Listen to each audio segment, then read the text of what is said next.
سوال یہ ہے کہ پلازوں میں پارکنگ کی جگہ بکتی ہے، تو یہ جو پارکنگ کی جگہ ہے کیا اس کو بیچا جا سکتا ہے، اس کی خرید و فروخت ہو سکتی ہے؟ دیکھیں پارکنگ کی جو جگہ ہے یہ بھی مال تو ہے. اب دو صورتیں ہوتی ہیں بیچنے کی.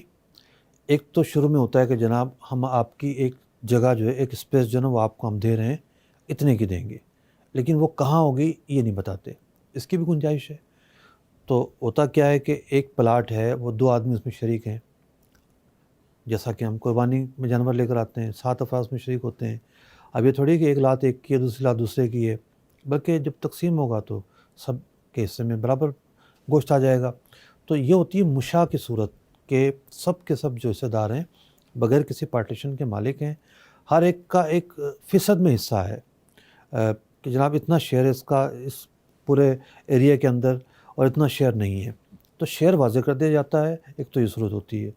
دوسری صورت یہ ہوتی ہے کہ جگہ بھی الاٹ کر دی جاتی ہے. خاص طور پر جب پلازے بن جاتے ہیں تو پھر جگہ بھی الاٹ کر دی جاتی ہے کہ جناب یہ جو جگہ ہے اتنی یہ آپ کی ہوگی. تو اب تو وہ سوال بھی نہیں رہا، بڑا ہی معاملہ کلیئر ہے. تو چونکہ جگہ خود ایک مال ہے، اگرچہ وہ کسی ایک فلور پر ہو تو اس کو خریدا اور بیچا جا سکتا ہے، پارکنگ کے لیے بھی خریدا اور بیچا جا سکتا ہے.